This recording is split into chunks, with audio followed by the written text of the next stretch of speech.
Thanks for watching Ben Television. The program is You Decide. Today we'll be reviewing the year 2020 across the globe. What are those things that have caught us awares, unawares, and all of those things that you went through in the year 20? Welcome to You Decide, the year in review. My name is Shegun Johnson, and I have in the studio a cross section of the community. I have here Mazi Gosin Azu. Azu, you are welcome to the program. Morning, Doc. It's my great pleasure. And good morning, viewers. And I want to congratulate everyone for overcoming the Christmas and looking forward to run the remaining race in good faith to the end. Okay. The in-house researcher is also here with us, Nat Iyakwa. Nat, you are welcome to the program. Thank you very much. Good morning, everybody. We have one of our special guests this morning, Dr. Mansoor Raji. Dr. Raji, you're welcome to the program.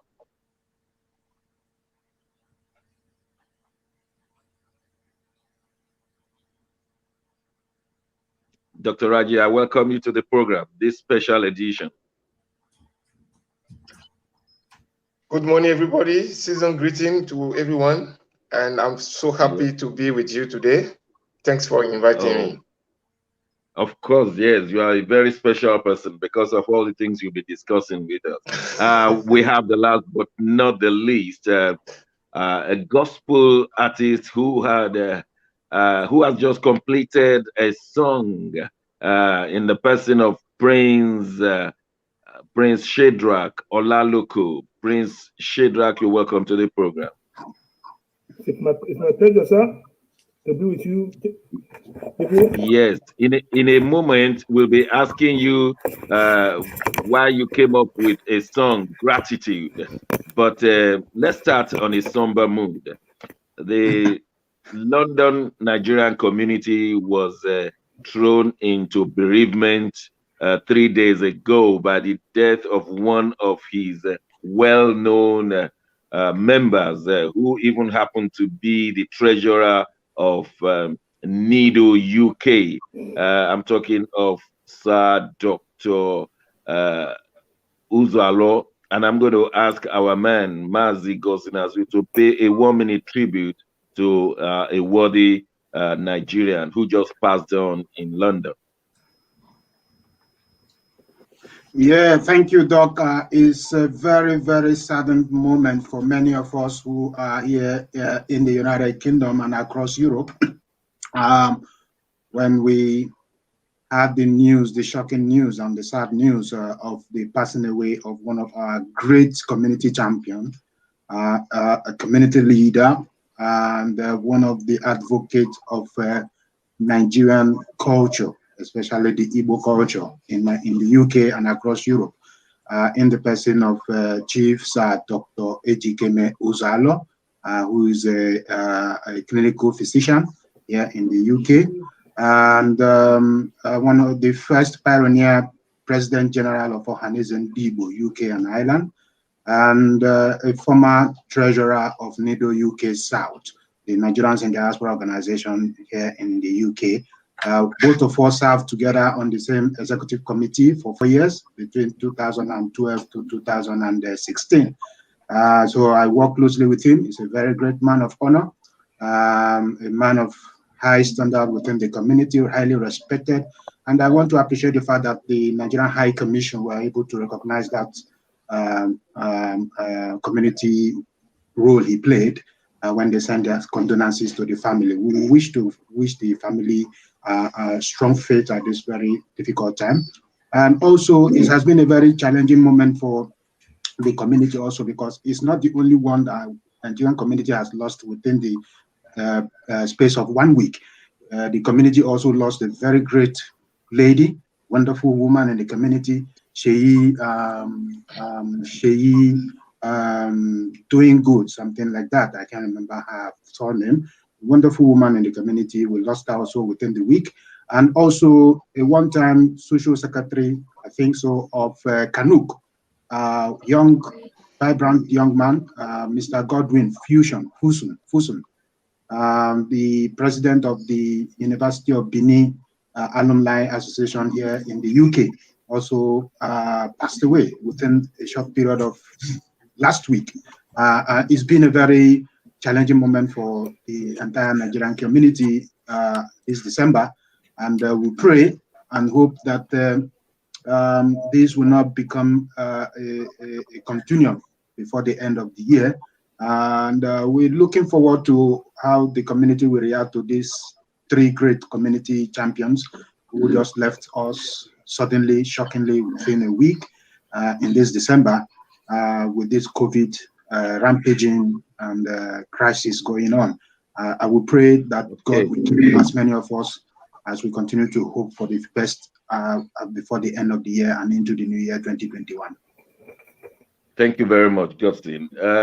Let me focus on our gospel artist who particularly just released a number titled Gratitude to God. I'm talking of Prince Shadrach Olaluku. First of all, let's try and meet you. Prince, how long have you been singing? I've been singing since 1996, Okay. but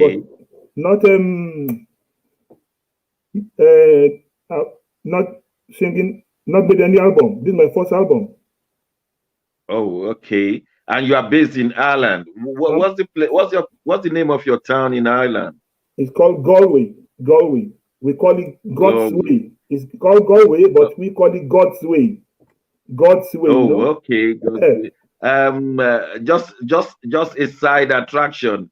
Yeah. How did the Brexit affect you now? I mean, those of you in Ireland, does it mean we'll be taking visa before we see you? No, I don't think so, because I think the UK government has an understanding with Irish government before the EU started.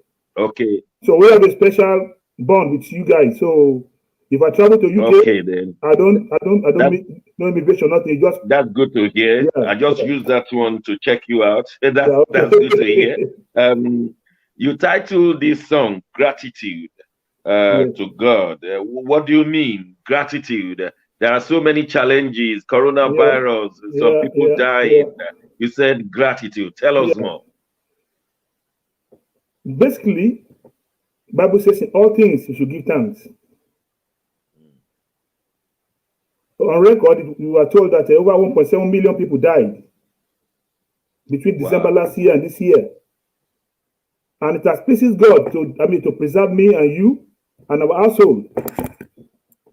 I'm sure some people, some of us, we didn't lose anybody in our family. So we didn't lose anybody in the family. So our God deserves gratitude. It is not because we are smart. It is not because we wash our hands, we use sanitizer. It is done by the grace of God. So wow. Are you in a position to make us hear some of your, a part of your song? Is that possible? Yeah, I think the link, I'll send the link already. So okay, can the studio make that possible? Because everybody will want to hear gratitude because we're going to the new year. And he said, step into the new year with a heart of gratitude. That's how he put it. Is it a studio in a position to let us hear that one?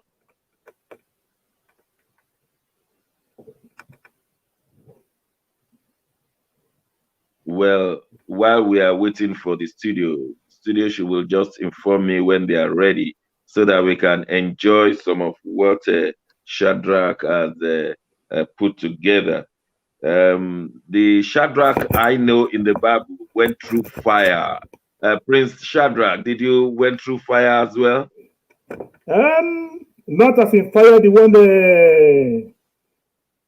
Shadrach Abednego went through, but I've seen a lot in life. I'm almost 6 decades on earth, so I've seen a lot. And I will always give glory to God for his mercies. Okay. All right. While we're waiting for that track, let me just go to my other colleagues. Wow, what a year 2020. And we want to take it from January if possible, or rather, we'll be taking it at random. All those things that happened this year. We did not bargain for COVID-19, but COVID-19 rolled into COVID-20. And before we knew it, in March, the whole place was full with coronavirus. I want to ask Nat Yakwo, bring us up to date. What happened in this part of the world that you think we should discuss right now? I know COVID-19 will be part of it. Nat, what are those things that we need to discuss right now? Thank you very much. I think we need to seriously look at our common humanity, because that will give us a very broad view of what 2020 has looked like. But when we talk of COVID-19, it means it started in the year 2019. Historically, people are pinning it down to Wuhan in China. But the Chinese are saying they have been smart enough. They said, no, they are not. It didn't start there. They are not responsible. But before the end of 2019, China was in the full know and picture of what COVID-19 is. And initially, it was codenamed Novel Coronavirus 2019. Eventually, when it transformed from an epidemic to a pandemic, it did not renamed COVID-19.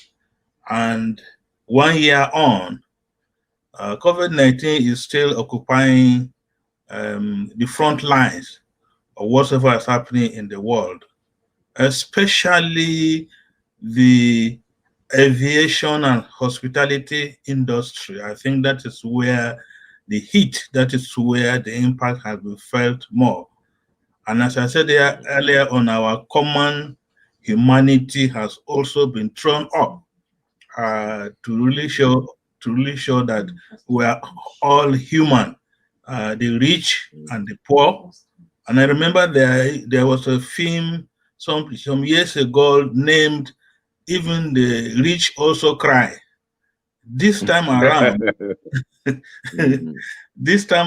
the poor and the rich are crying.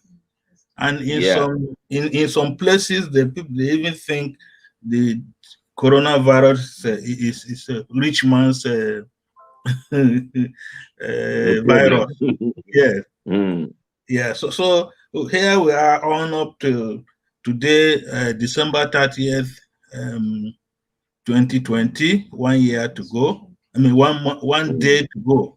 And the United States of America is still leading the number of people identified positive, number of people who have died, followed by India. India also, because of their population, 1-point-something billion people. It's like the virus is just going wild. And with the latest development of a variant in the virus, which is also spreading like wildfire all over the world. Here we are, everybody, you wake up, talk coronavirus, you sleep coronavirus, and here we are. Okay, thank you. Because we can spend 1 year discussing it. Let me ask Mazi Gossin.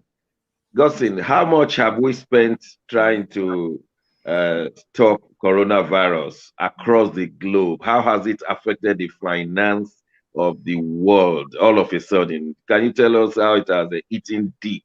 And probably you could add to how it has eaten deep into the politics, especially in the United States and of course here in Britain. And if you want to add Nigeria, I don't mind at all, but it has eaten deep into our economy and lifestyle. Yeah, Doc, thank you very much. I think the arrival of coronavirus or coronavirus or whatever they want to name it, COVID-19, COVID-20, has changed the dynamics of the world state affairs globally, and it's becoming a new phenomenon where we now look at the new normal as a way of life in the 21st century. It's quite unfortunate that this is happening in our generation. I could imagine what people felt during the, is it chicken pox or what, in the 20s, 1920s, or when they had this epidemic issue in the world, and especially in the UK, took 20 or so millions of lives so suddenly. I mean, at the moment, we're still contending with roughly about less than 2 million lives at the moment, but these are lives that would have added more value to the society wherever they are.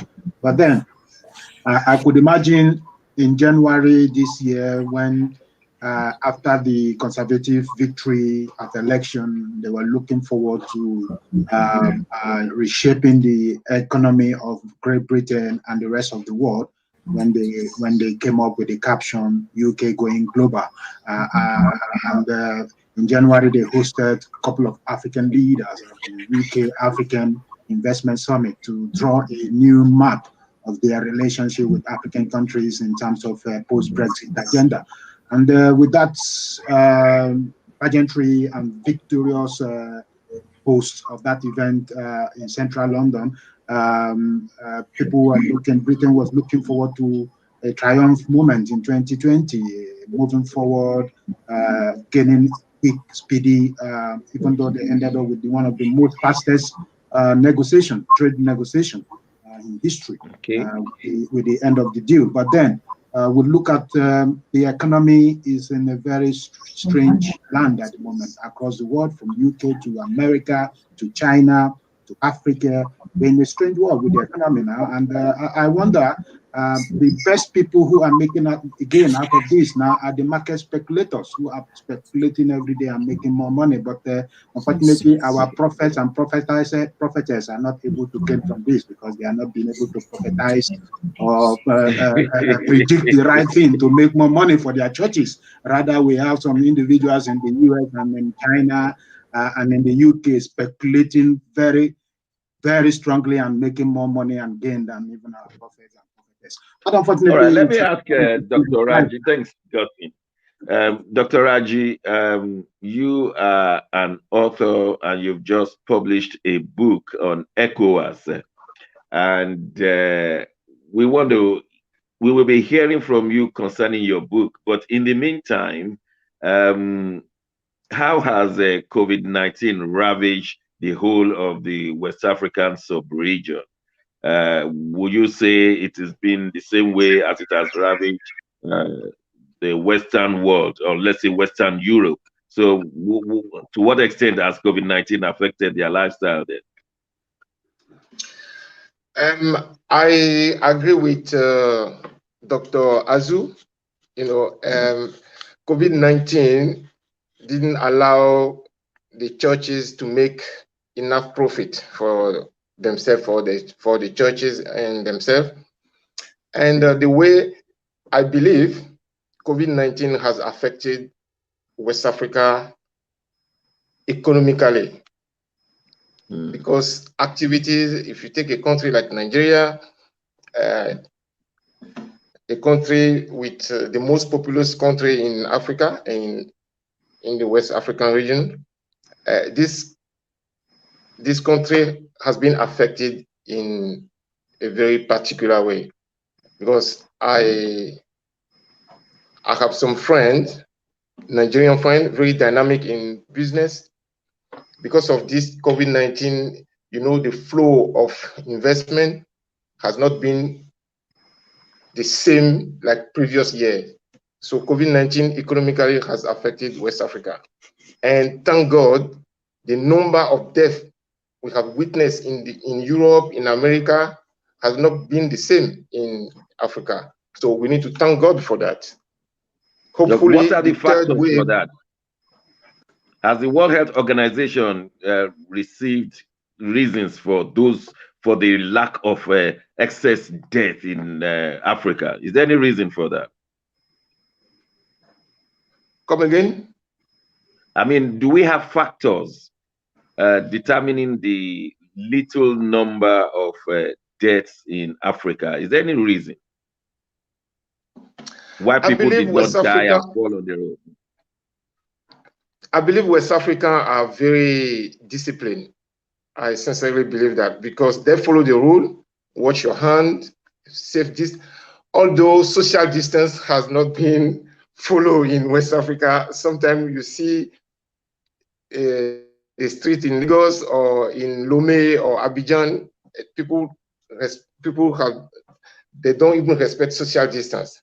And how on earth COVID-19 did not ravage like they've been predicted? Africa will be the most affected continent.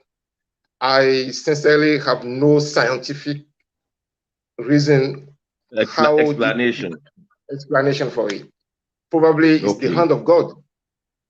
Yeah, probably. Why not? Probably. After all, the churches are not making profit this time, so God has to help them. Thank you very much. We'll be in the next segment. We'll be discussing about your book. Let's quickly go to Black Lives Matter. In the year 2020, we saw the death of George Floyd, and before we could blink our eyes, the whole world have taken it on as their own.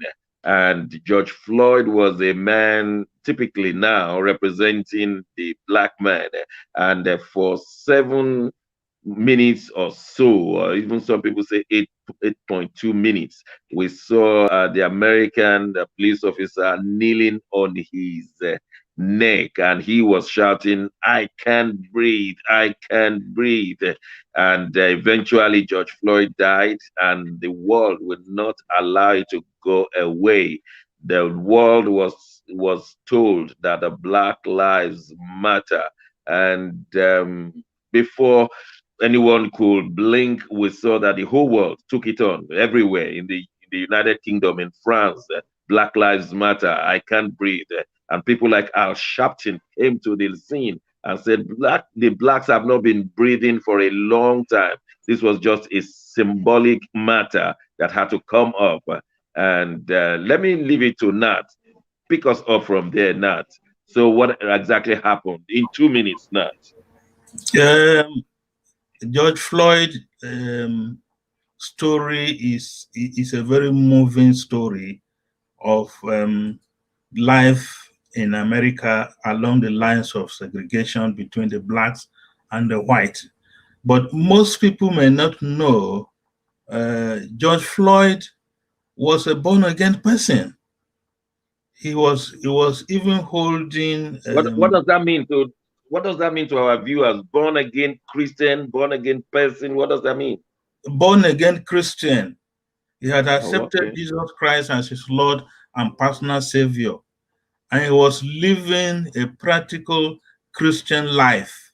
He went into a shop, I think, to buy bread or something very mundane, and the dollar bill he presented was a genuine bill, but the shopkeeper, a white man, raised an alarm that George Floyd was using fake dollars, which is really against the law. And all of a sudden, the shop owner called police, and the police came. Instead of a very thorough investigation, all they knew to do, which they have been used to, was to nail Jack Floyd, and that is how a big riot, historical riot that will not only end in the United States of America, it spread all over the world. Okay. The black. Let's stop there because there are so many things to discuss today. Mazi, from there we went on to Black Lives Matter. You recall what happened in Bristol, how they brought out a statute, and many statues were brought down all over the world. Do you, after the George Floyd issue, and it went on for months and months, do you think Black Lives Matter now? Do you think the blacks have been recognized as equal with the whites? Well, I don't think that is going to really resonate at this very moment in time in our history. The issue of black, white, red equality is an ongoing cultural divide across the world. And until we get the cultural limitations right, we'll continue to have this whole thing about color differences in the world. I remember you took Martin Luther King in the 60s to sacrifice his life for the blacks in America to regain their freedom and their right. And today, after over 50-something years, he has taken George Floyd's death to awaken the consciousness of black people in the United States to ask for their human rights and equality right within the society. But unfortunately, it depends on how we are able to argue this case. The black are also making great surge in the society in America. For the first time in 230 or 50 odd years of American political history, they produce a black president. And suddenly, if it works by January this year, in the first time in over 300 years of their political history or so, they're producing a black vice president. So the blacks are making headway. It depends on where the argument is being directed to. And yeah, we know that racism is about the way we define racism. We need to be able to argue the point clearly very well. Absolutely. We know that racism is a psychological issue. Racism, just 1 minute. Racism is a psychological issue. You believe that you are superior to the other person. It's simply psychological. Unfortunately, it has passed on from generation to generation. And we see that the young generation... The fact is that I would define what we mean by race and color. Because if you talk about race, you talk about culture. You talk about race, you talk about the Jewish, you talk about the Jewish race, you talk about the Arab race, you talk about the Indian race, you talk about the Asian race. So it's about race is quite dynamic and is different from color. But the fight we are doing this moment is not only about race, it's about color. The black man versus the white man. So we have to be able to identify why we are doing the struggle we are doing. Because it will come to a point where the red Indians will wake up and say, look, if the black is fighting against the white for their right, what happens to the red Indians? Are they not a colored people? What happened to the yellow Chinese? Are they not colored people? So we have to be careful so we don't awaken a global color race divide around the world, because there are other people who believe that they are not white, but are being classified as white.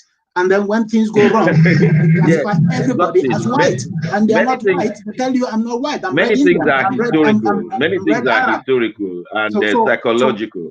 As it is now, many things are historical and psychological. And honestly, the time we have today is not just enough to discuss all of it, because we have to go on a break now. When we return, we will listen to the gospel music of our own man, Shadrach.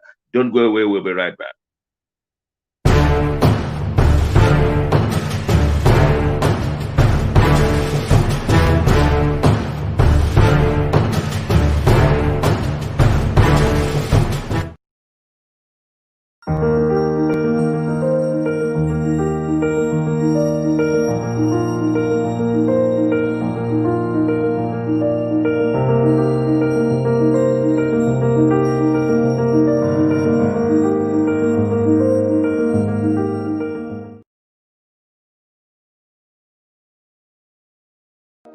Ben TV, your ethnic and Africa-led television, welcomes your input, contribution and support to facilitate our continuous program production, campaign for projects and other media-related services. We have been here for closer to 2 decades.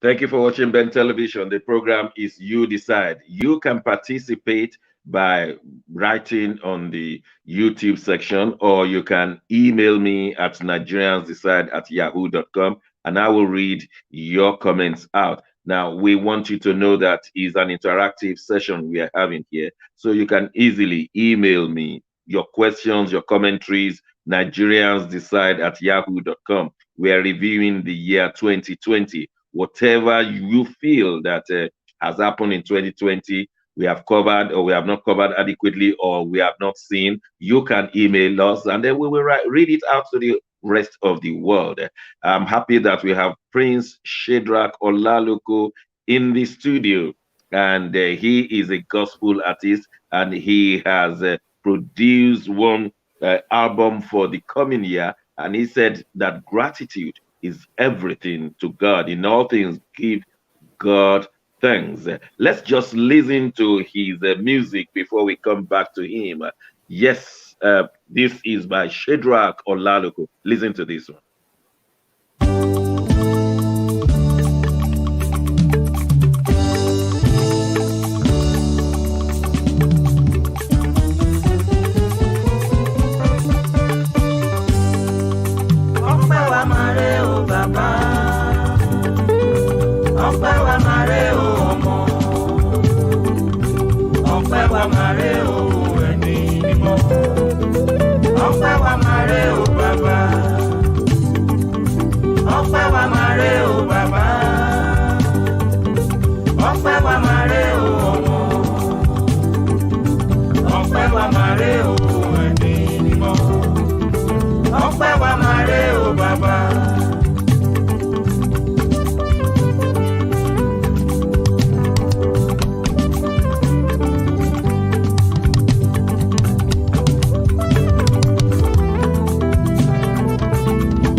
níwájú àrùn tó ń jà lọ́tún kọ́ ló ń jà lósì ó ṣe ọkàn mi yìn bàbá ikú ṣe ń pa lẹ́yìn o ló ń pa níwájú àrùn tó ń jà lọ́tún kọ́ ló ń jà lósì ó ṣe ọkàn mi yìn bàbá ọpẹ́ o. ọpẹ́ wa máa rẹ o bàbá ọpẹ́ wa máa rẹ o ọmọ ọpẹ́ wa máa rẹ o ẹ̀mí mímọ́ ọpẹ́ wa máa rẹ o bàbá.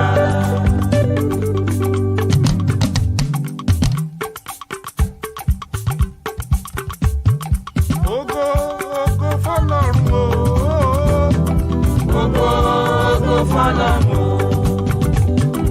ògo ògo fọ́lọ́run o ògo ògo fọ́lọ́run o ìyìn la mú wá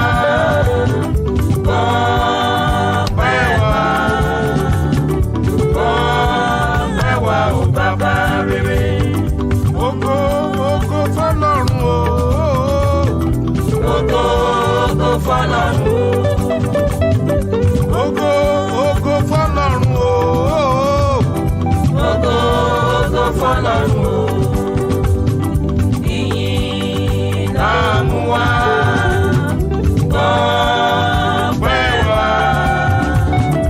ọpẹ́ wa o bàbá rere.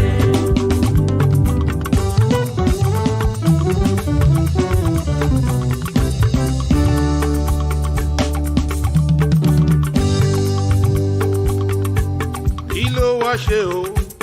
Ó kó wa yọ, ó gbà wá là, ó dá wa sí, ó tún pèsè fún wa o.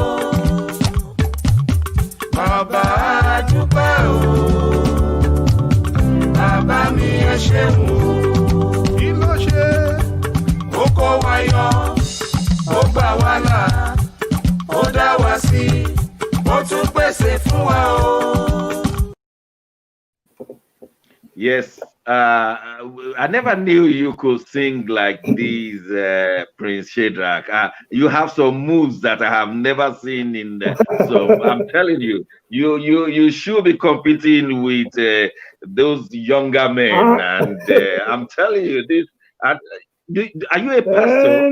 Not a pastor per se, but I'm a minister. I'm an elder by You are a ordination. minister. I'm an elder, but Oh, you are an elder, because I could see that you have a pastoral heart, and you combine spirituality with a washing of hands, which means the music and the coordination with what is going on in the rest of the world, and even the lyrics telling us all the challenges of the time. You are an embodiment and comprehensive nature of what we need at a time like this. How did you come to the composition of this song? To God be the glory. To God be the glory. It's not a new song per se.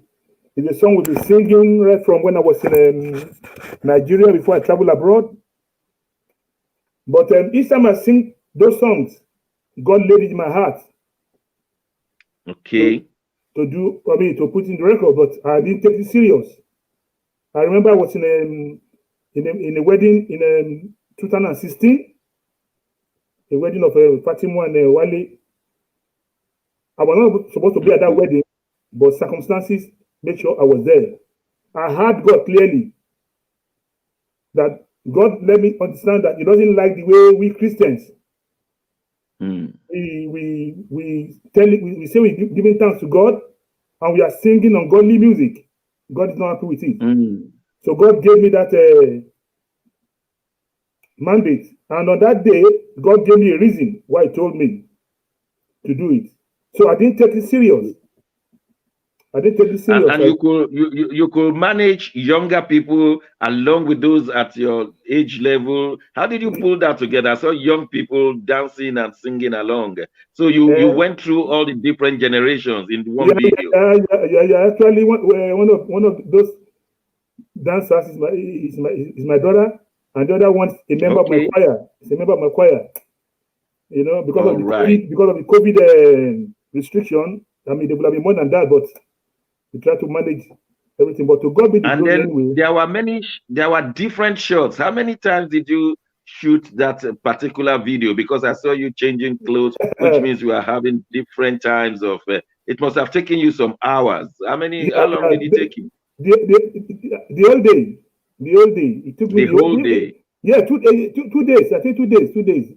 I had to because I shot it in a city called Waterford in Ireland. Waterford. Okay, what will you be telling our viewers to look forward to in the new year? Because New Year is about 24 hours away or 36 hours away. What will you be? Because you said gratitude for what God has done. So, what do you have any word for the coming year? It's still to step like I wrote, to step into that new year with a heart of gratitude. You know, it's common these days. People say 2020 year 2020 is a waste or nothing. But still remember that you are still alive. When you are still alive, anything can still happen. But just thank God for preserving you. The other things, things will follow. Other things will follow. Yeah. Okay. So just all right. One more question, because I know the computer is jumping left, right, and center. But I have one more question for you. If you want to get your music, how do we go about it? Because this is my first album. I just it's online anyway. It's online. You can download on YouTube. And I just printed a few copies of the CD, which is available here. Is here. Few is here. Few is in Scotland, and few will be in UK. How do we contact you? Can you give us the studio will show your the YouTube link. Just send it to the studio. They will show it to everybody if you want us, and then we can always contact you for a copy of the CD, isn't it? I sent a link already. I sent a link to the studio already. Okay, the studio, please show us the link so that they can enjoy this fantastic song. Let me move straight on to our second guest, Dr. Mansour Raji. Dr. Raji, it's good to meet you again. Thank you, Sir Segun.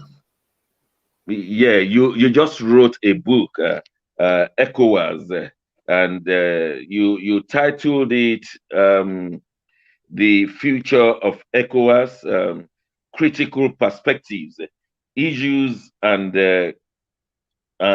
Controversies in West Africa in the Age of the Click." The title is so suggestive. What is, in a nutshell, what is the book about? Well, thank you for inviting me. The book is about, the title mention it, the future of ECOWAS. If you take the ECOWAS region, you have previously 16 countries turned to 15 because Mauritania left in 1999, as everybody knows. And if you look at ECOWAS, a cursory glance of ECOWAS is a very rich region. Despite its richness, West Africans are poor. West Africa is still the region of the poor, the hungry, the starved, and the defenseless. You know, ECOWAS was created for a purpose. The purpose of ECOWAS is to make sure the entire region is well off economically. You know, since 1975 to 2020, when you go to Nigeria, Togo, Benin, Ivory Coast, people are still poor. This cannot continue. That is why I wrote the book to make sure the leadership is aware of the suffering of the poor, the ordinary West African. And now your book is divided into 5 different parts. And yes. Do you want to just say something a little bit about each part? Because ECOWAS is something that is dear to the rest of the world. That is where you meet the French, the British, and the Spanish, the Portuguese. So ECOWAS is a region that combines the rest of the world in it. And of course, now, according to your book as well, China has taken over a chunk of it. And so you tell us quickly, just in 2 sentences of each part, so that our viewers will know what you have said. Well, thank you very much. You know, there's no Spanish in ECOWAS. We have Portuguese, English, and Portuguese. Beg your pardon. Yeah, we have Portuguese, English, and the French. And if you, in a nutshell, ECOWAS has not been able to move forward because the French-English divide is so pronounced, especially with the single currency. You know, what I would like the reader to take from my book is the fact that the single currency, if you remember, this project has been postponed 4 times now. And simply because the French are we're still clinging to the French system, France. And by no country like Nigeria, Ghana will never allow the currency to be pegged to be controlled by foreign power like France. You know, and this is one issue that Nana Akufo, the current chairman of Ghana, of the ECOWAS, has hopefully he will be able to move beyond this project, and ECOWAS will be able to enjoy trade like the European Union, like everywhere in Asia. Your book indicted Nigeria, that Nigeria has not developed principally in the last 60 years, and the economy has been in shambles, and that for that reason has not been able to coordinate the different states in ECOWAS. Why do you say so? Well, you see, Nigeria, ECOWAS, when you talk about ECOWAS, when you mention ECOWAS, you have just one country in mind, Nigeria, because Nigeria has been very instrumental in making sure ECOWAS become realities, despite the fact that the French didn't want the ECOWAS in the first place. They did not want ECOWAS to be a reality. And Nigeria, Nigeria foreign policy has been very dynamic up until some years now, whereby you have a diplomacy that is so amorphous. Each country in ECOWAS pushes idiosyncratic foreign policy. This cannot continue. If we talk about a regional integration, we need to have a common diplomacy, you know, spearhead by Nigeria. And what's happened is Nigeria, the leadership in Nigeria has failed the Nigerian, and once Nigeria failed, definitely the entire region will fail. But how about the counterbalancing power of Ivory Coast? Because Cote d'Ivoire has got a lot of foreign exchange to its credit, and has been able to balance Nigeria to a lesser extent. And so why should Cote d'Ivoire not balance the power position of Nigeria in West Africa? I'm laughing simply because, well, you see, you have all the data showing that Cote d'Ivoire has overtaken Nigeria. Cote d'Ivoire was able to do that simply because Nigeria is still facing some problems, some internal problems, security issues in Nigeria. You have some corruption, and the leadership has not been able to get grip of issue internally in Nigeria. Otherwise, when you mention Nigeria, Cote d'Ivoire, actually not just Cote d'Ivoire, the entire Francophone region cannot weigh up to Nigeria. To be frank with you, all the studies show that Nigeria is a powerhouse, and it is only Nigeria, they don't even know their worth. For instance, I'm from Benin Republic, you know, with deep roots in Lagos, of course. But when you see some Nigerian discussing and talking down Nigeria, I just laugh. I just say, ignorance is a disease. If you know the worth of your country, if you know the worth of Nigeria, it is only if Nigeria, it looks like gone are the day you have a leader like Awolowo, for instance, you have leader like Tafawa Balewa. Today, the Nigerian leadership is just up to grab everything they have to grab, and that's it. Yeah, you in your book you said that Republic of Benin now has a more stable democracy, but history shows that there have been insensate coups all over the historical life of Republic of Benin. To what extent is that true? Because when Nigeria sneezes, Republic of Benin will shake. Absolutely. If you go through the econometric of Benin Republic, Benin rely heavily on Nigeria. You know, the informal sector in Benin rely on Nigerian customer. And if you remember earlier this year, Nigeria unilaterally closed the border. That's correct, yeah.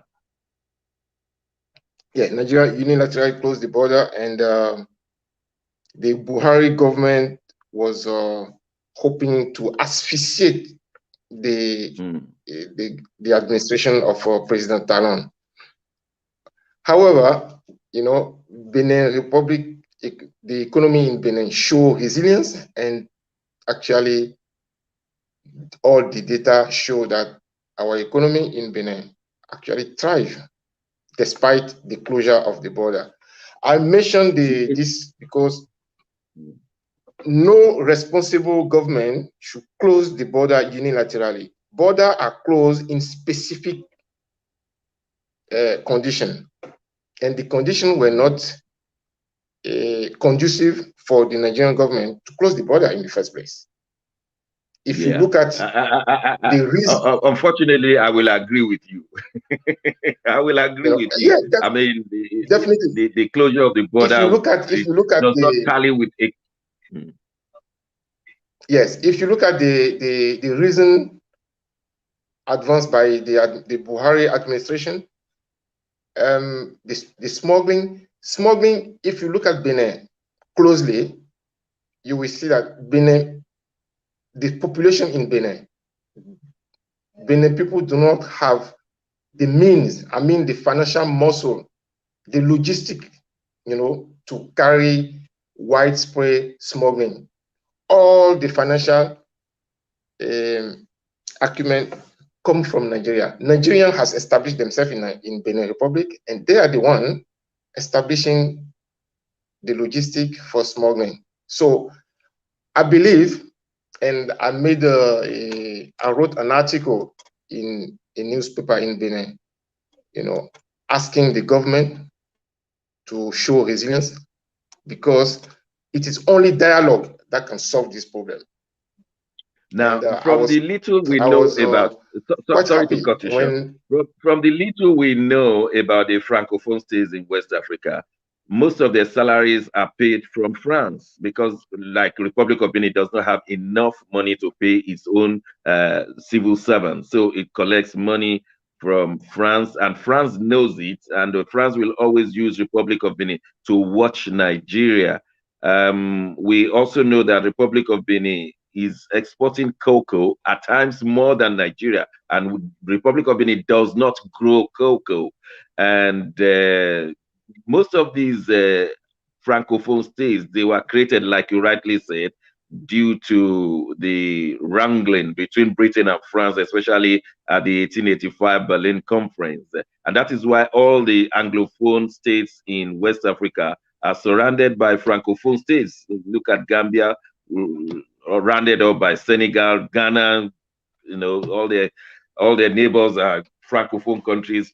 Nigeria, all their neighbors are Francophone countries. So they were grabbing the land. To what extent is colonialism and moving away from colonialism has led to affecting ECOWAS' future now? I believe Anglophone countries were able to move quickly from colonialism.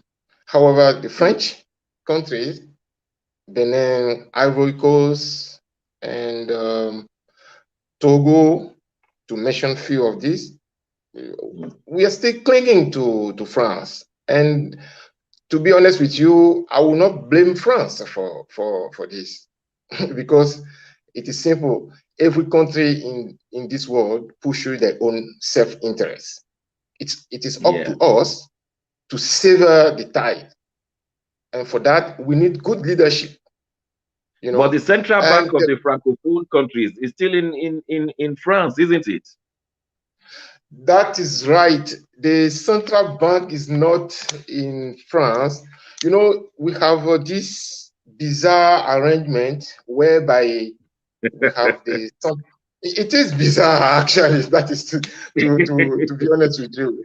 This is a bizarre arrangement whereby we have our reserve in France. Our money is printed in France, and we have some fictitious office agencies called Central Bank with a small subsidiary in each country. Yes, that is the reality in Francophone West Africa today. We are not able to come together and decide which way we're going. I was discussing in a WhatsApp group the day before yesterday. I was asking the group, the axis Cotonou Abuja, is it more important than the axis Cotonou Paris? We need to answer this question. Yes, absolutely. It is very important. Once we answer that question, probably we'll find the light. I think the way it has been all over the years is because France and Nigeria have always been at loggerheads. 3 months after Nigeria's independence in January 1961, the Nigerian government asked the whole of French embassy to pack up within 48 hours. And France could not understand why an underdeveloped country just coming out of colonialism could ask France to pack out. And for that reason, they have been fighting. France and Nigeria have never had it so good. So when Nigeria had a civil war, France just sided with the Biafrans, and the patches of that are still on. But the survival of Francophone states in West Africa will depend on the easy relations between Nigeria and France. Dr. Raji, your book is going to bless many people. Many people are going to glean from it. Where can we get your book from? How can we get a copy? Yeah, the book is available on Amazon and on the publisher's website. The publisher is slibris.co.uk. Okay. All right. And it's not too costly, is it? No, it's not too costly. It's just £14 something. You go on the website, you have the soft cover, and you have the hard, okay, so that we go for the paper. Okay, the soft cover will be fine for those who don't want to. Or you can also go for the ebook as well. So it is available on all three formats. Yeah, 334 pages of it all. That must have been a lot to read, didn't it?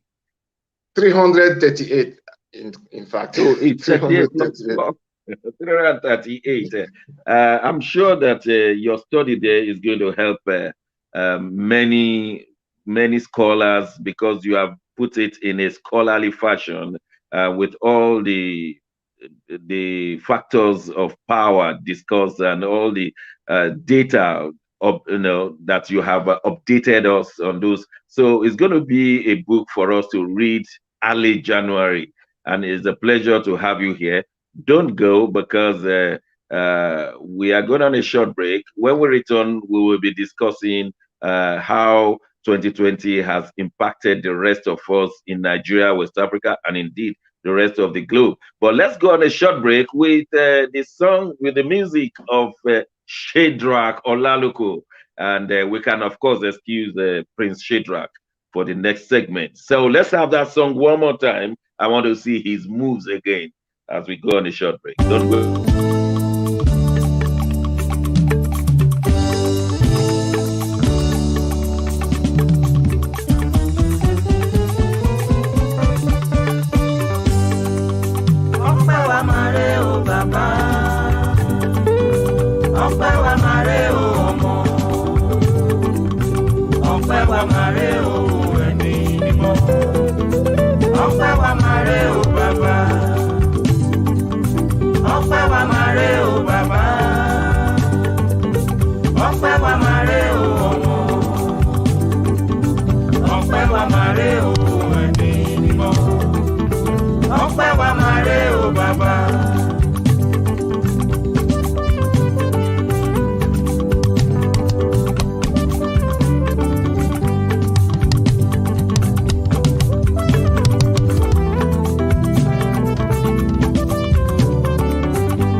níwájú àrùn tó ń jà lọ́tún kọ́ ló ń jà lósì ó ṣe ọkàn mi yìn bàbá ikú ṣe ń pa lẹ́yìn o ló ń pa níwájú àrùn tó ń jà lọ́tún kọ́ ló ń jà lósì ó ṣe ọkàn mi yìn bàbá ọpẹ́ o. ọpẹ́ wa máa rẹ o bàbá ọpẹ́ wa máa rẹ o ọmọ ọpẹ́ wa máa rẹ o ẹ̀mí mímọ́ ọpẹ́ wa máa rẹ o bàbá.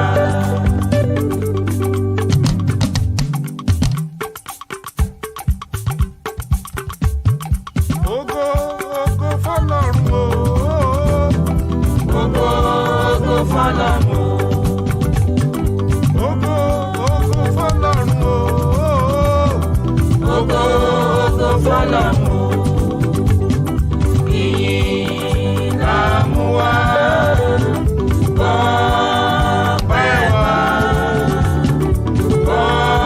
ọpẹ́ wa o bàbá rere ògo.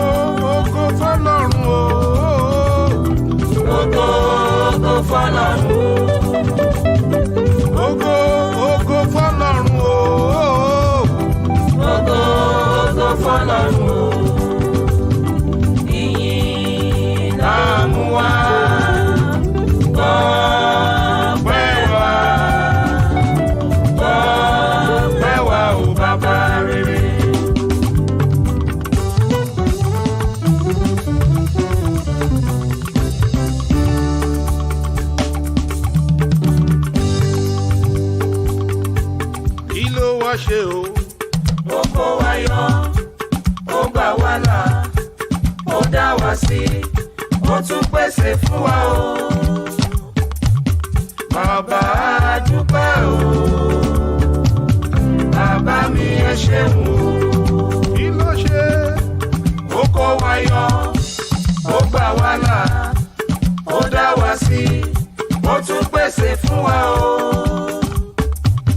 Bàbá a dúpẹ́ o, bàbá mi ẹ ṣeun o. Ọpẹ́ ọpẹ́. Ọpẹ́ wa máa rè o, ẹ̀mí mímọ́. Ọpẹ́ wa máa rè o, Ọba tó kó wa yọ nínú ọ̀gbìn ọmọ aráyé. Ìjàmbá inú mọ́tò, ìjàmbá òfurufú, ìjàmbá orí omi. À ń jáde à ń wọlé láyọ̀, à ń rí ọwọ́ agbára rẹ̀. Wọ́n àbò rẹ lórí ẹbí, wọ́n àbò rẹ lórí ẹbí. Well, that was Shadrach Olalogo, all the way from Ireland, asking us to be grateful to God. And I welcome you back to You Decide. This is 2020 in review. I still have my colleagues, Mazi Gosinazu and Nat Iyakwo in the studio. Also, I have Dr. Mansour Raji in the studio. And so we just want to look at those things that have taken place this year. And we discovered this year that Meghan and Harry, they decided to back out of senior royal activities, and that shook the royal family. And it's still rocking them, not yet gone, because we could see this rivalry between Meghan and Kate. Meghan releases a story, Kate releases another story, and so we've been seeing those who will grab the front page of newspaper. And at the same time, here in Britain, Brexit is either COVID or Brexit news. And we just want to quickly look at those ones before we go to Nigeria. Now, can you bring us up to date, both the royal family and Brexit in this rivalry and exit from the EU? Well, let's start with the royal family. And maybe if we do what we call periodization history, yes, since the death of Diana, the Princess of Wales, the royal family has not been the same again. In fact, her death almost cost the royal family's monarchy. Because when the Queen seemed not to have shown any concern, the people were ready to banish the royal family in the UK. But I think with good counsel from her royal councillors, they got back on track. But since then, things have never been the same again. And to roll on Williams and then Harry, and then even Camilla Parker. She also contributed to what the royal family is today. But so the royal family has been subjected to the dynamics of the British society, and it looks like there's a growing voice to say we do not need the royal family in the UK. They seem not to be as productive as people see them, and so it's been on now. And I think the family too have been very, very sensitive to the trend in society and the thoughts of the people, trying to adjust to what the people are saying. You remember the great-granduncle of Harry abdicated the throne and gave it to his junior brothers and got married to an American divorcee. And it appeared the same story just happened in Prince Harry's life. Well, almost close, But apart from the periodization I talked about, the times are different, and but lessons learned anyway. But the Harry, William, Mega Kate challenges, or what I call it, squabbles, have really, the public are really not taking much notice, because the section of the British tabloid is saying, it's a private affairs of the royal family, and people should not be seen to be too concerned about that. But some others felt that they were too harsh. The royal family was too harsh on Harry. Would that be correct? Well, again, I said in the dynamics of what is happening in the system. Like Harry himself, we as an individual and as part of the royal family, what has he portrayed the royal family to the public in the United Kingdom and even in the world? We know even before he got married, the irresponsible life he lived as a then member. He changed, didn't he?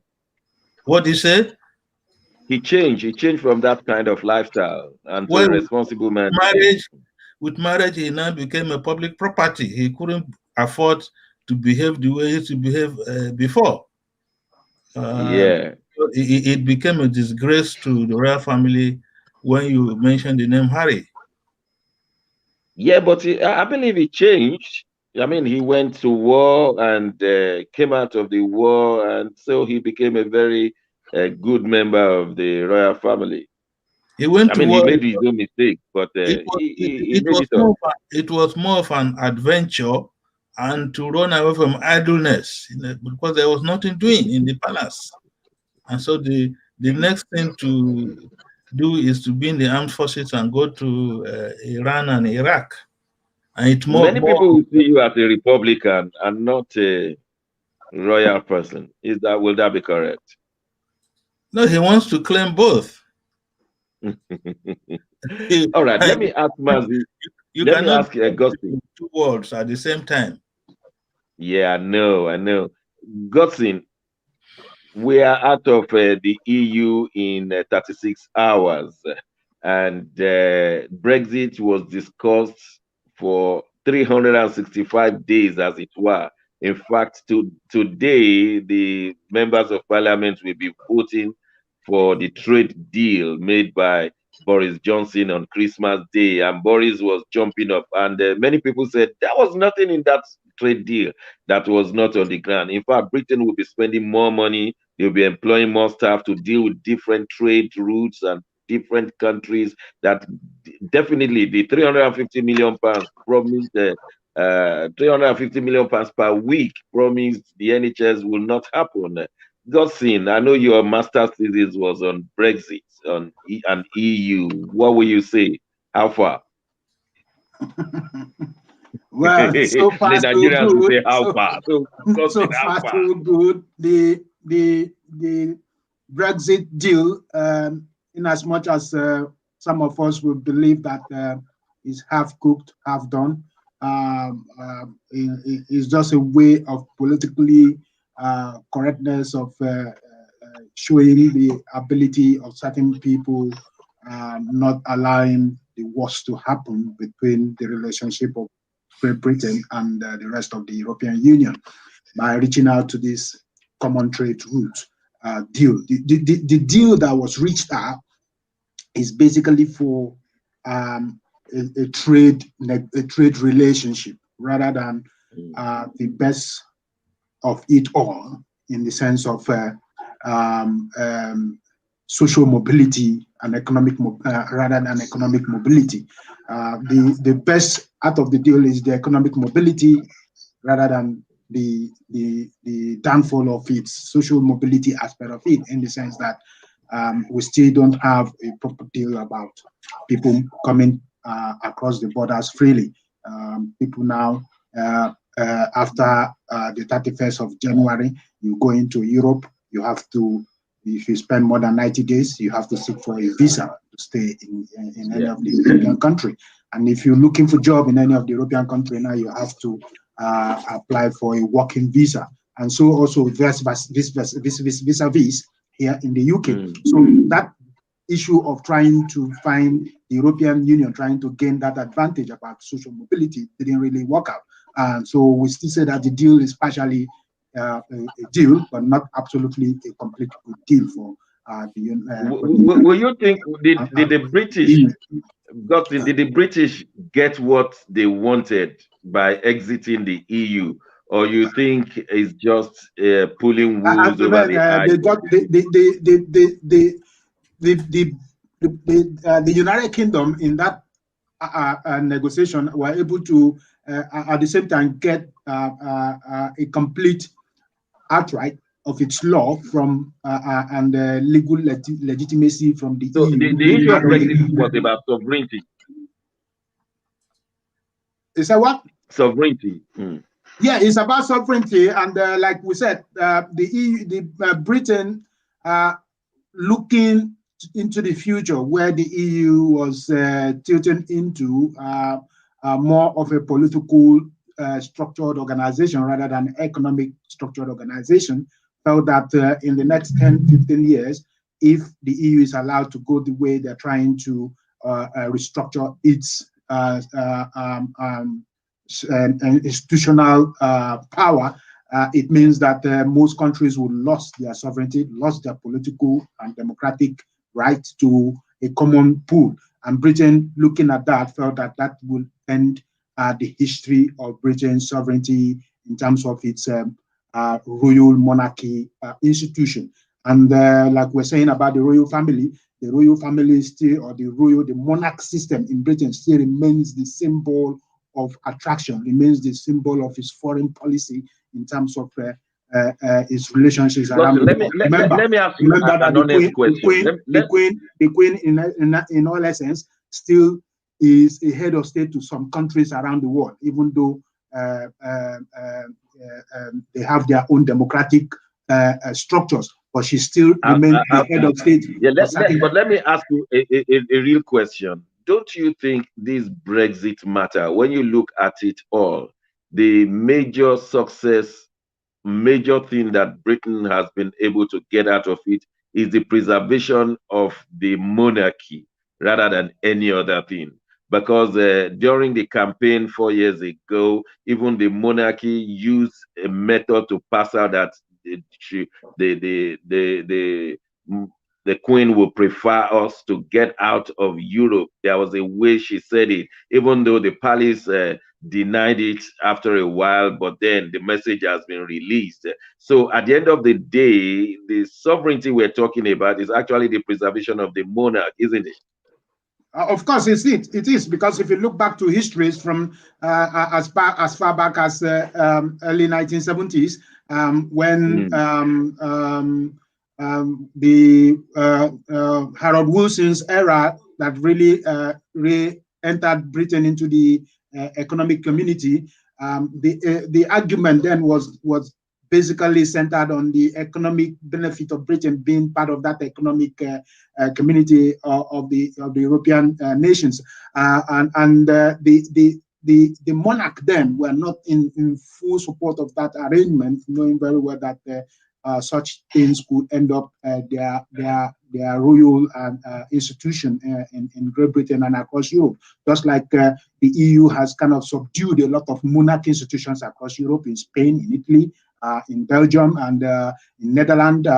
Many of those, even in France, many of those monarchy institutions has been suppressed by the European institution structure. And so gradually they felt that that is going to erode into Great Britain. And so the greatest benefit was the preservation of the monarch institution in Great Britain, which is, like I said, a historic contestation for British. Even though the Republicans in Great Britain have been agitating and fighting for the dissolve or the end of the monarch institution in Great Britain, but have not been able to achieve that goal, such as the Eurosceptics fought so much for over 40 years to get Britain out of the EU. We have the Republicans in Great Britain that are also fighting to end the institution of monarchy in Great Britain. But then the greatest victory now is for the Conservatives, who have been able to say, we want to preserve our British institution. We want to preserve our British sovereignty. We want to preserve our Britishness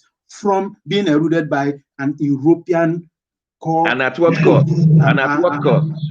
Yeah, so that is one of the greatest benefit that the Brexit was has it at a cost? Was it at a huge cost?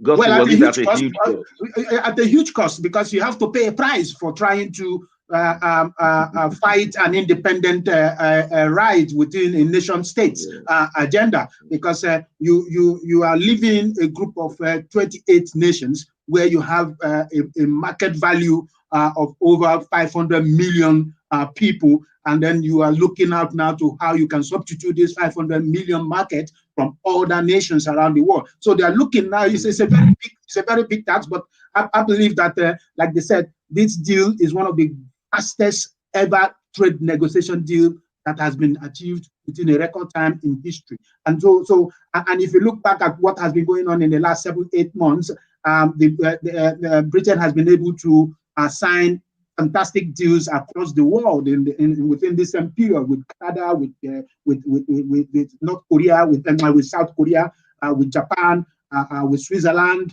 with other great countries, India, and these deals are making it more prospective for Britain to really believe that they can really go global and they can really deal with every nation according to the terms that it's going to be at a huge cost. Benefit for both relationships. Unfortunately, Nigeria is the only country. Nigeria is the only country. The big players in the African market has not been able to sign a common deal or trade deal with the. It's going to be at a huge cost to Britain, and we all know that one. Let me go to our friend Dr. Mansour Raji. We know that Akufo-Addo has won the presidential election again for the second and final term, and President Trump did not win. Is there anything to Trump has behaved more of a third world country in losing rather than Akufo, who has won, and I think Trump has a lesson to learn from Jonathan. What do you say, Dr. Raji, with all the wranglings going on within the presidency of Trump in his last days? It will be very interesting come 20th of January to see if he will vacate the White House or not. I believe he will have to go. It will be very interesting. I sincerely believe he will back out before that and vacate the White House for Joe Biden. And it's quite interesting, the display of President Trump. You will believe that this is an African country whereby someone loses the election. Exactly. And all this challenge in court, everything has been thrown out because they have rules and regulation, and it is only in Africa those Trump's claim could be valid in Africa, but not in a country like the United States of America. It's so ridiculous. All those claims. How smooth was Akufo-Addo's re-election in Ghana? Oh, it was close. The election in Ghana was really closed, and I believe Nana Akufo won the election. I sincerely believe. Ghana has been a stable democracy for some time now, and we have seen the smooth transition, peaceful transition of power from one government to the other. And but only two parties in Ghana, all these years it's been two parties, isn't it? Exactly. And don't forget, there has been some rivalry between John Mahama and Akufo. It's been the third time. Those two John Akufo as well, Yes. Yes, there And are Jerry some. Rollins happened to die this year again. No. Unfortunately, may he rest in peace. He was one fine African leader, and hopefully Africa will produce more of people like Rollins, especially in Nigeria. We sincerely hope the good leadership in Nigeria is good for ECOWAS. A good leadership in Nigeria, a strong economy in Nigeria will definitely spread around the West African region. Yeah. Okay, and finally on Trump, I think one of these African leaders should go and teach him how to accept defeat, isn't it? Absolutely. I hope. At least we have something to teach Nana America now. As there you are. You know, Africa historically, I believe Africa has a lot to teach the Chinese, the European, America. The rest of the world. It just happened to the rest of the world. It just happened to be like, you know, in Africa, the right people never get to power. That is our plight. You know, those who has vision, because if you look at the West African region, West Africa is crying for leadership. West Africa is crying. You have big policy, you know, when they exist, they never implement them properly. If you, for instance, I will just give you one example. You know, the ECOWAS Commission, this agency has no power. Every decision is made by the head of state. This cannot continue like this. ECOWAS needs reform. We have to reform ECOWAS, and I believe citizens should talk more about it. And how on earth the president of Nigeria, the president of Ghana, they are busy already. So they should give some power, more power to the commission, you know, to implement some policy for the benefit of the West African. Yeah. Okay, thank you very much, Doctor. Nat, let me bring us quickly to what happened in Nigeria over 2020.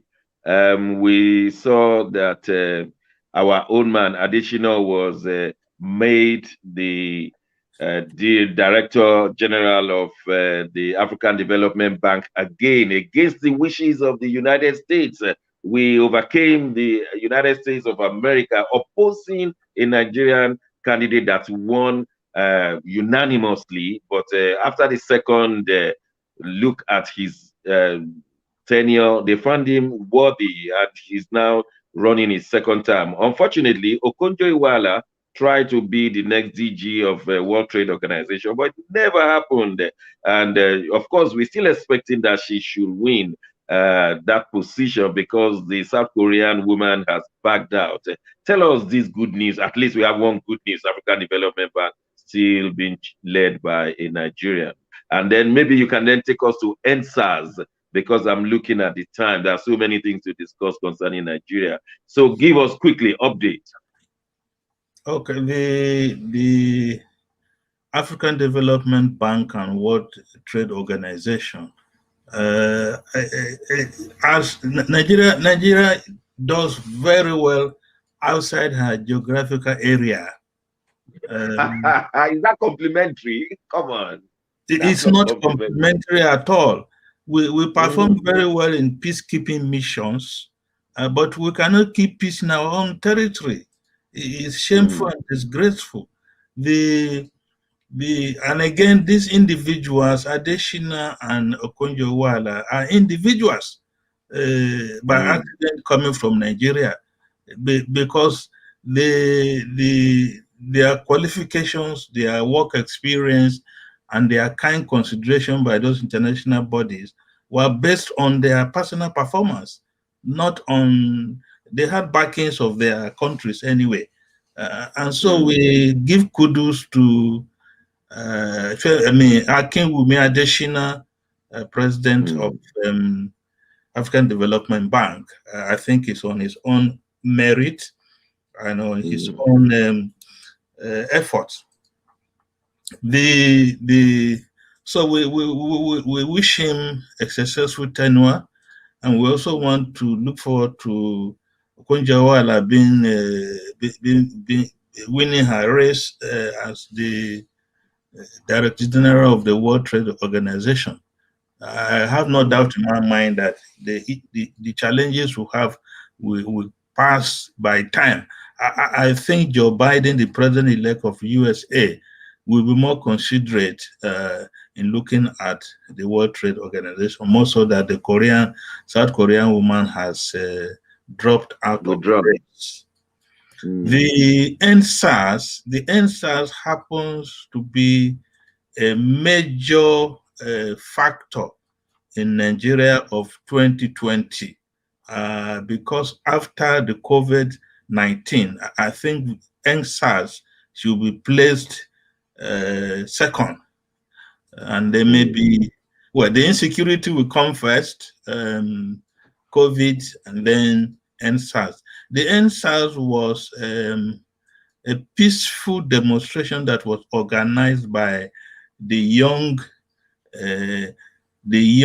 ladies and gentlemen in Nigeria, and they were protesting against police brutality. It was more of protesting against bad governance in Nigeria and the way the security forces have engaged the youth and even the other Nigerians, and a movement that started a peaceful demonstration ended in the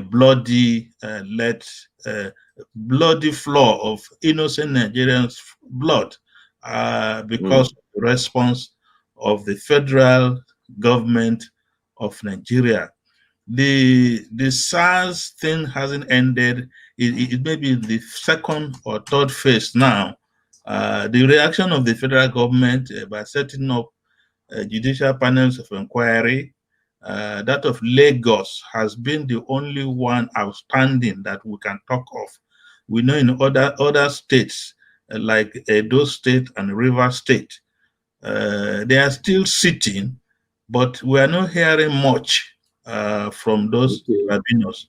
But again, we also want to know that the truth, we have not had the truth yet as exactly what happened on 20th of October at the toll gate.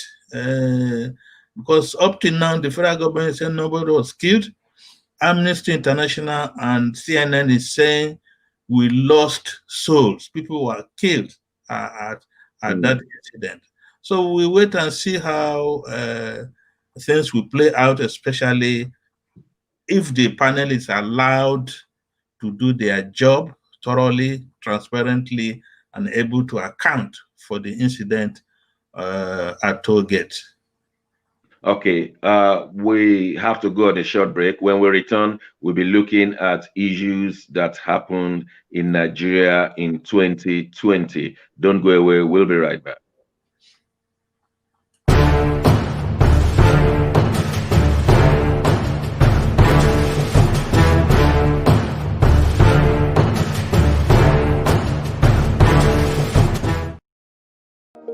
Ben TV, your ethnic and Africa-led television, welcomes your input, contribution, and support to facilitate our continuous program production, campaign for projects, and other media-related services. We have been here for closer to 2 decades.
Welcome back. This is You Decide on Ben Television.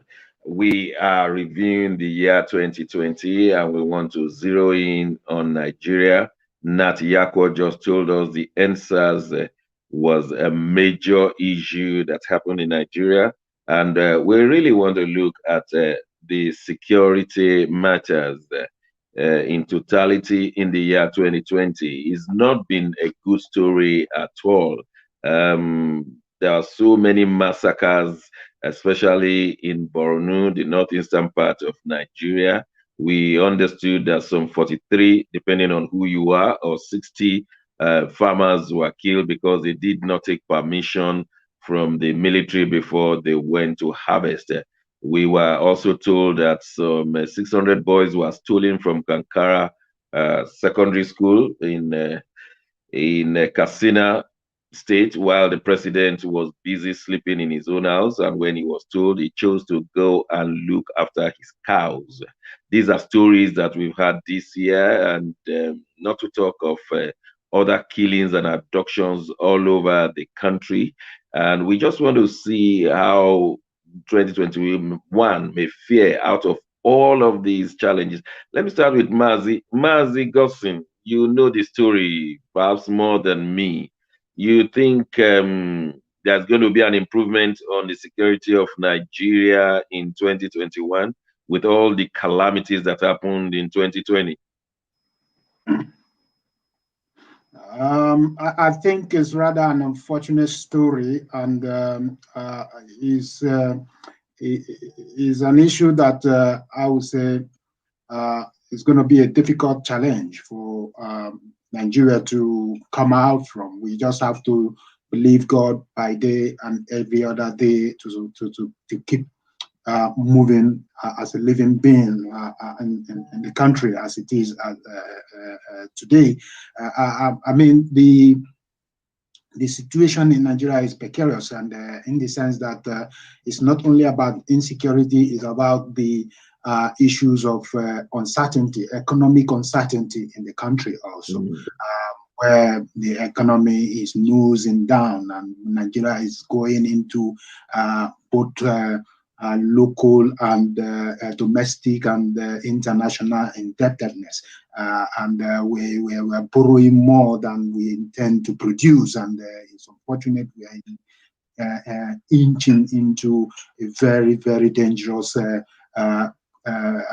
economic environment with the recession blooming every other day. Nigeria is not in any form a service economy, nor an industrial economy, or an agro economy. We just nowhere to focus the standing point of the Nigerian economic policy moving forward at the moment.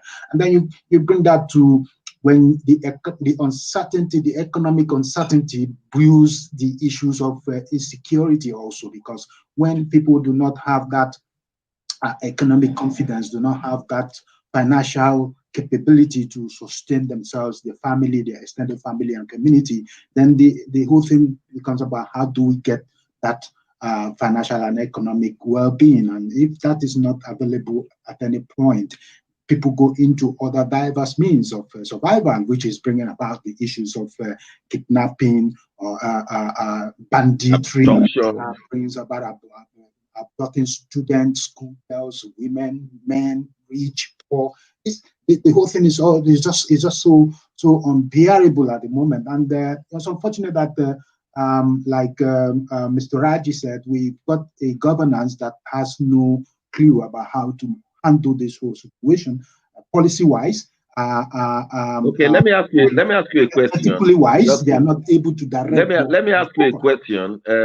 Is the increase in the insurgency, increase in abductions and maimings and killings and the challenges we have all over Nigeria, which we put under one word, insecurity, were they not caused because of the absence of Mr. President? It appears that Mr. President is just absent. We can say, oh, he's not the man, he's from Jubril, he's the Jubril man from Niger or Sudan. We can say that, oh, he is disabled right now, that is, or he's ill and therefore cannot, but all of them, they are put under one word, invisible. Is that not the reason for the insecurity? Well, I would say is one of the key factor of the insecurity at the moment. But at the same time, we also want to say that even though the ball falls on his table or his desk, the same thing we want to say that those who are working with the president, I don't care. I really don't understand the conspiracy theory about whether the man in Aso Rock, Aso Villa is the real Buhari voted for in 2015, or is a different Buhari. I don't know, because I keep asking if the likes of Jonathan, the likes of Namadi Sambo, the likes of Obasanjo, the likes of Abdul Salam are visiting the same person, and they are not making any comment to identify whether it is the real man or another different human being. Because of the kind but that was how they visited Yaradua on his sick bed. They visited Yaradua on his sick bed, and nobody told us anything. For me, the factor here is about the fact that the president has not been able to galvanize those working around him to do the right thing. He has not been able to implement certain security measures that will bring about the seizure of the. Will that the security measures? Will it include removing the service chief? For me, if the logic behind the president still keeping the 4 service chiefs or the 3 key most service chiefs involved in this battle against insurgents in office, even after their retirement age, even after their retirement process in the military rule of law, is to ensure that they bring about an end to this insurgency for the last 2 years, and still yet they are being beaten mercilessly by the bandits, beaten mercilessly by the insurgency, beaten mercilessly by the Boko Haram group, and then we have these piracy guys now who are taking advantage of all this whole thing now, occupying and controlling the seas around Nigeria. And then okay, lastly, let me ask you a question. Lastly, will you think the Godson, hold on. Will you think the relocation of Aisha Buhari to Dubai, will you read any meaning to it? Leaving her husband and family to relocate in Dubai, what meaning will you read to it? Who will be in the other room then? Well, the fact is that I don't know. Nigerian news these days are full of fallacies and sarcasms and so much unreal factors. And the fortunate thing is that when news come out, the real people don't come out to refute these messages or refute these stories, to make it clear and make it obvious that this is the true fact of the true picture of things. So if Aisha Buhari, the first lady so-called, has abandoned Aso Rock, abandoned Abuja, abandoned Nigeria, and security reasons, and relocate to Dubai, that means that she feels there's something wrong in the system. There's something wrong within the Aso Villa circle. There's something wrong in Aso Villa itself. There's something not complete about the human nature, the human construct in Aso Villa. So and those supposed to tell us they are not saying anything. I believe from her enclave in Dubai, she should be able to say the truth, because if she can stay in Dubai safely, secured, then she should be able to come out and say the truth of what is going on in Aso Villa, what is really happening in Abuja and Nigeria. And then if anything happens to her in Dubai, we know that something is really going on truly. So, but the fact here is that the system is so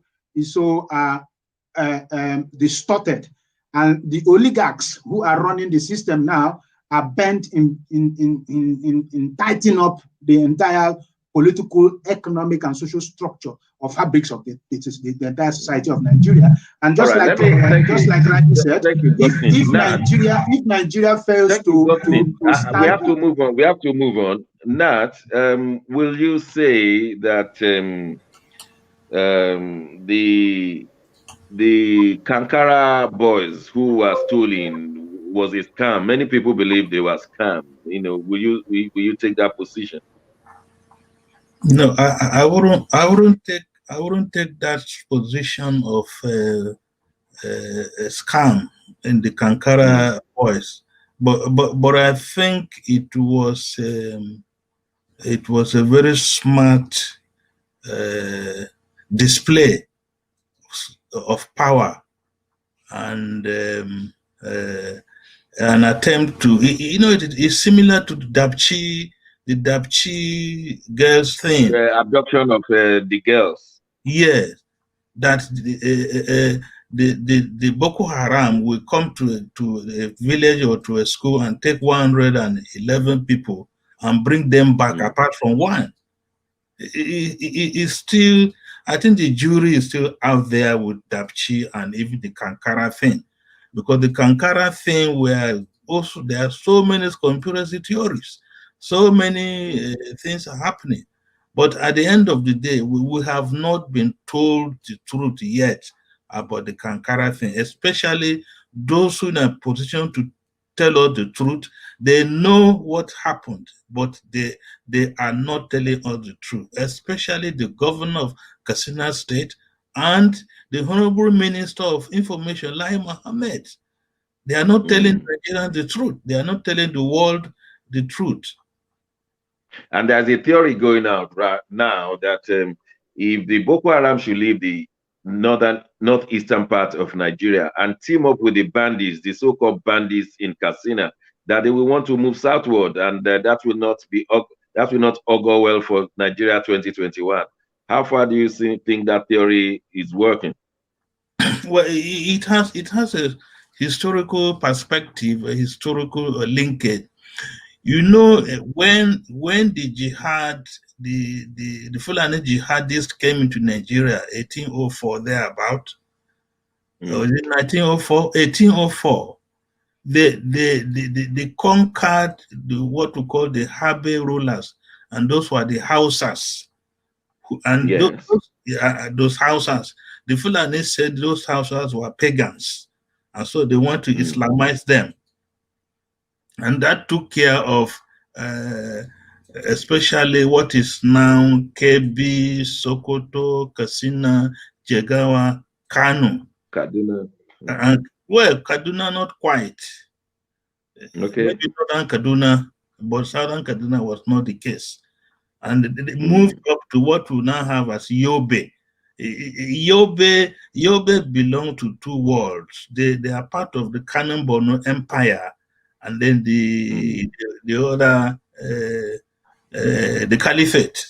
Do you see them coming together, Hausa Fulani and the Kanuris? Do you see them coming together, because the Kanuris have been tormented by these Boko Haram syndrome, and if those should come and they will want to take the rest of Nigeria, especially because they believe that the oil at the river place, they belong to them and not even to the Niger Delta. Well, history also tells us that the Kanuris, the Kano-Borno Empire, they were never conquered by the Fulanis. They were never conquered by the Fulani, because they were also equally Muslims as the Fulanis who are coming, the invaders who are coming to convert them, and they resisted it. But and so, if for the past more than 100 years, the Kano-Borno Empire and then the Caliphate have never worked together, but we are told the Boko Haram in December 2020 coming to tell us that they organized the Kankara boys stealing. It is very alarming, because if they are now coming to work together, the Northeast and the Northwest, then this is a very dangerous trend and very dangerous times ahead. Because the next... Nat, let me quickly change the topic to the sad loss of Abba Kyari and Funtua during the year. To what extent has this affected the presidency? Because these are the closest allies of Buhari, and we are aware that Buhari is incapacitated, whether by choice or by circumstances or by style, is incapacitated. That is the minimum we can say about that. To what extent has the loss of Funtua and Abba Kyari affected the presidency? Well, May 2015 to May 2019. That is the first term, political president, Buhari's term. We know that there was a very strong cabal in the presidency and in the villa, and we remember Aisha Buhari telling the whole world that 2 or 3 people were the one calling the shots and running the affairs of Nigeria, and she named those 3 to 4 people as following. Late Abba Kyari, may his soul rest in peace, was the chief of staff to Buhari, and he really had a very powerful influence and handled the presidency and the president himself. Then we had Ismaila Funtua, who had no office, no appointment, no election into the Nigerian political scene, but we know him to have been strong control of the presidency. We even extended to the governor of the central bank. We see the governor of the central bank, Emefiele, going to prostrate, kneel, or bow down to Issa Funtua to take instructions. And then we had the head of the mafia in the villa, in the Aso Rock, Mamman Daura. But now, those first 3, the fourth one was the National Security Advisor, Mangunu General. But the first 2, Abba Kyari, Issa Funtua, no more. May their souls rest in peace. Daura is out of the public eye now. Nobody is hearing about him. At one time, they were talking of him here with COVID, but nobody has heard about him. And he hasn't written anything again after writing an article on. Okay, so has that affected the drifting of the presidency? Has that made the presidency to drift? Yeah, when Abba Kyari died, may his soul rest in peace again, Buhari was visibly shaking. You know, when you shake a tree and the leaves fall, Buhari was shaking. Look, now, we just have to leave that one because I'm watching the time. Okay. Mazi, we want to say one good thing about Nigeria. So please help me here, Mazi Godson. Nigeria has put a train between Lagos and Ibadan now, and the whole place is in frenzy. Even I saw one picture with Wole Soyinka in one of the red seats, and they said it's the best thing after sliced bread. Rotimi Amechi seems to be the superstar now, and besides, the Kaduna-Abuja train is still working, but nobody entering because they are touting the tickets, and the government care less. Well, I would say that if there's anything that one will write about this present administration, is about its ability to be able to carry on a project that was left behind by the last administration of Dr. Goodluck Jonathan. I think it's one commendation I would like to say that they have been able to do. And even though many people will target to a political correctness by the fact that all that was just to keep a political consciousness of some of the elements within the administration, making them look responsible and active while they are not. The Kaduna Rail, in as much as the Chinese are doing whatever they can to make it functional, is still a half-baked food or half-baked beans that is still very hard for people to eat and have the great benefit of the food, because the Kaduna Abuja rail is still presenting a very, very dangerous insecurity situation for the travelers who on many occasions are stuck or break into the middle of nowhere with the train and with no help coming so soon. Because we're still developing our rail system, I think with the money so much pumped into the system, by now Nigeria should be talking about 2 or 3 gauge rail lines rather than the one gauge rail line, which is making it difficult for alternative movement of rails in the whole country.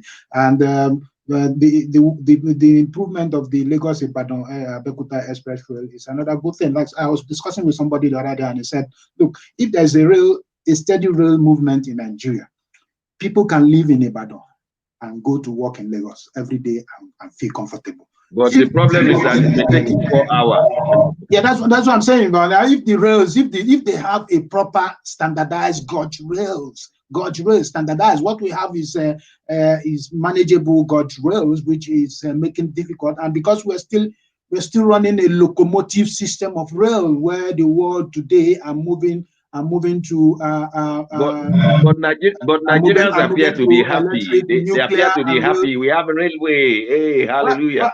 You have a railway in the 21st century that is still being pushed and moved by coal in all honesty, in the 21st century in an oil producing country.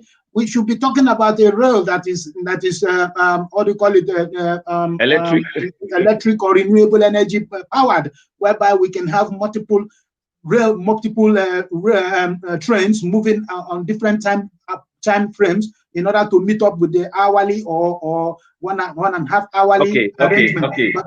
I would say that hold on a second. I just look at the time. I give you 30 seconds. What will be your review of 2020 of Nigeria in 30 seconds? I'm going to stop you after 30 seconds because we're closing this program. Well, I would say that the review of 2020 in Nigeria has been a very, very highly disappointing one, in the sense that people have died in numbers due to insecurity rather than COVID. And unfortunately, I would say that it is time that the Nigerian government will wake up to the reality of time. And I hope that 2021 will be a year of overcomers. The people. Thank you very much. Nat, I will ask you the same question. You have 30 seconds. Of overcoming in 2021. Thank you, Godson. Nat, you have 30 seconds. Well, the 2020 in Nigeria will go down in history as a mad year. And we have been called, the year also called Nigerians to moral accountability. All right, let me ask Dr. Raji because of time. Dr. Raji, are you still with us? Yes, you are still there. The author of ECOWAS book. I love to read that book any moment from now. What will be your summary of 2020 in 30 seconds? My summary will go to Nigeria, and I will have to say this. Some people might not like it. It will be a failure of the Nigerian statecraft if the government failed to get a grip on the security issue going on throughout the country. It is unacceptable to kidnap school kids, killing people left, right, center, and yet you have a government in place claiming to work for the people. So my wish, my wish for the Thank you. Make people cool, man. On va closer maintenant. It's nice, Dr. Raji. It's nice having you on the show. Right. We hope to have you very happy soon. New Year to everyone. Happy New Year to Godson. My senior. And Nat.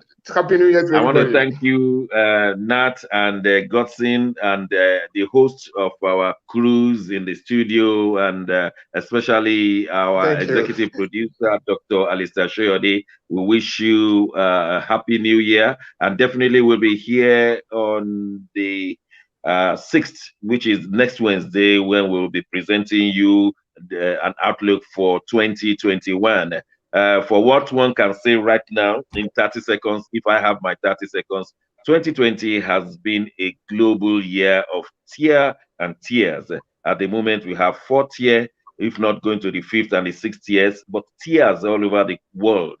America crying, Africa crying for another reason, and everybody just tears all over the place. This is You Decide. My name is Sheikh Johnson. And until the new year, God bless you wherever you are.